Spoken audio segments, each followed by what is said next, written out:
नमस्कार साथियों, मैं करमचंद मौर्य आपके अपने YouTube channel Karamchand classes Mirzapur में स्वागत करता हूं। यदि आपका मैथ बिल्कुल ही कमज़ोर है तो आपको घबराने की कोई बात नहीं। आज हम आपको बिल्कुल ज़ीरो लेवल से पढ़ाएंगे। आइए देखते हैं, यदि किसी संख्या में ज़ीरो से गुणा किया जाए तो हमारा मान क्या होगा। देखिए, किसी संख्या में ज़ीरो से कर रहे हैं, जैसे 2 में हम ज़ीरो से गुणा कर रहे हैं तो हमारा मान क्या आएगा, ज़ीरो आएगा। यदि यही कह दिया जाए कि 0 में किसी संख्या से गुणा किया जाए तब क्या होगा, तो यदि हम 0 में 2 से मान लिए किसी संख्या से गुणा कर रहे हैं तो भी हमारा मान क्या होगा, 0 ही आएगा। अब अगला देखते हैं, नेक्स्ट पॉइंट क्या होगा। यदि हम 0 में किसी संख्या से भाग दिया जाए तो हमारा मान क्या होगा। देखिए, 0 में यदि हम किसी संख्या से भाग दे रहे हैं तो भी हमारा मान क्या आएगा, 0 ही आएगा। यदि यही कह दिया जाए किसी संख्या में 0 से भाग दिया जाए तो हमारा मान ये बदल जाता है। जैसे हमें मान लिए 6 में हमें भाग देना है 0 से, जब हम 6 में 0 से भाग देंगे तो यही हमारा मान क्या होगा, इनफाइनाइट होगा। इसे कहते हैं इनफाइनाइट, और हिंदी में कहते हैं दोस्तों अनंत। इतना समझ में आया दोस्तों।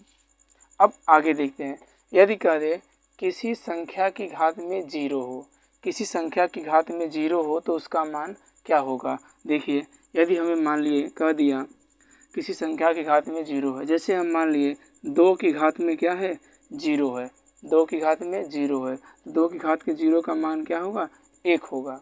किसी भी संख्या की घात में 0 रहेगा तो उसका मान सदैव 1 होता है।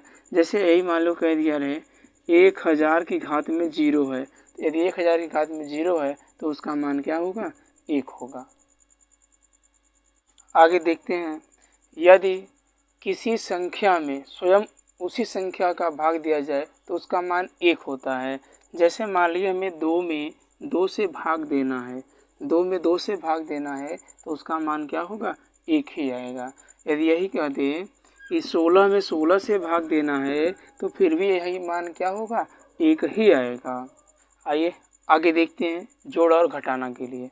जैसे धनात्मक संख्याएं आपस में जुड़ती हैं, धनात्मक संख्याएं आपस में सदैव जुड़ती हैं। जैसे दिया है, मान लिए 12 और 13, 12 और 13 को जोड़ देंगे तो हमारा क्या होगा, 25 आएगा। अब इसमें एक इम्पॉर्टेंट फैक्ट्स है, जैसे मान लिए पॉइंट नंबर 1, यदि किसी भी संख्या की आगे कोई भी चिन्ह नहीं दिया है तो वहाँ सदैव प्लस छिपा रहता है। जैसे मान लीजिए हमारा 3 है और 5 है, तो 3 के आगे कुछ चिन्ह दिया है, नहीं दिया है, तो यहाँ पर प्लस क्या होता है, सदैव छिपा रहता है। उसी प्रकार से 5 के आगे कोई चिन्ह नहीं दिया है तो यहाँ भी क्या होता है, प्लस हमारा छिपा रहता है। अब देखते हैं घटाना के लिए, तो घटाना के लिए क्या होगा, धनात्मक संख्याएं तथा ऋणात्मक संख्याएं दोनों आपस में घट जाती हैं। जैसे मान लिए दिया है हमारा 17 माइनस 15, 17 हमारी क्या संख्या, धनात्मक है, और 15 हमारी क्या है, ऋणात्मक है। 17 में 15 को घटा देंगे तो कितना बचेगा, 2 बचेगा। अब यहाँ पर दिया रहे, जैसे मान लिए हैं कि 15 माइनस 17, क्या दिया है, 15 माइनस 17, यह भी क्या है, धनात्मक तथा ऋणात्मक संख्या दोनों है। धनात्मक तथा ऋणात्मक संख्याएं दोनों ही आपस में क्या होती हैं, घट जाती हैं। अब यहाँ पर घटाने का दूसरा नियम यह है कि घटा तो देंगे, बचेगा क्या हमारा, 2, बट अब यह ध्यान देना है कि इन दोनों में संख्या में बड़ी कौन सी संख्या है। तो बड़ी संख्या कौन सी है दोस्तों, 17 है। 17 के सामने कौन सा साइन है, माइनस का, तो यहाँ हमारा जो है वो क्या होगा, माइनस होगा। अब आइए हम देखते हैं गुणा के लिए। गुणा के लिए क्या होगा, जैसे हमें दिया है प्लस में हमें प्लस का गुणा करना है तो क्या आएगा, प्लस आएगा। और यही चीज़ यदि कर दिया जाए माइनस में प्लस का गुणा करना है तो हमारा क्या आएगा, माइनस आएगा। यदि माइनस में माइनस से गुणा करना है तो हमारा क्या आएगा, प्लस आएगा। यदि यही कर दें प्लस में हमें माइनस से गुणा करना है तो भी हमारा मान क्या होगा, माइनस ही होगा।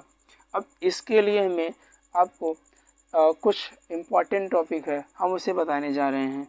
जैसे पॉइंट नंबर 1 नोट करिएगा, यदि कह दिया जाए माइनस सम बार दिया है, माइनस सम बार दिया है, यदि माइनस सम बार दिया है तो जब हम उसका गुणा करते हैं तो हमारा क्या आएगा, प्लस में आएगा।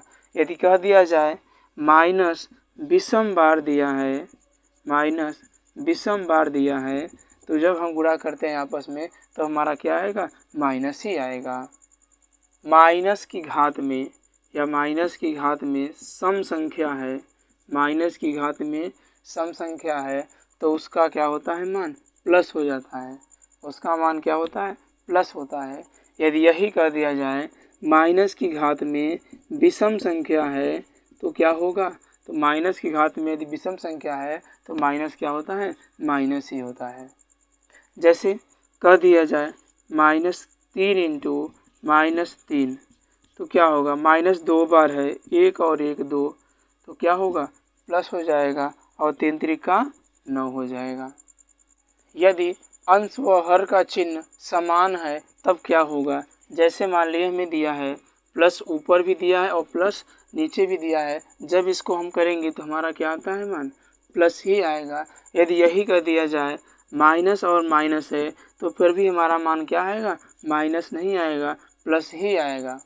यदि यही कह दिया जाए कि अंश प्लस में है और हर माइनस में है तो हमारा मान क्या आएगा, माइनस में आएगा।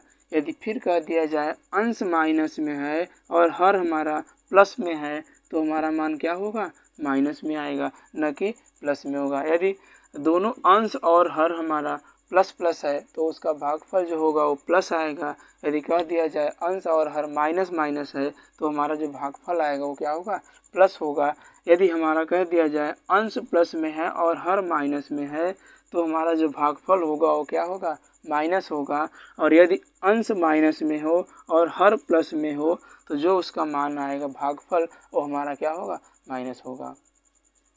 आज की क्लास अच्छी लगे तो वीडियो को लाइक करिएगा, चैनल को यदि नए हैं तो चैनल को सब्सक्राइब कर लीजिएगा और अपने मित्रों में शेयर ज़रूर करिएगा। जो भी ना समझ में आता हो वो कमेंट बॉक्स में ज़रूर पिन करिएगा। So thanks for watching my video.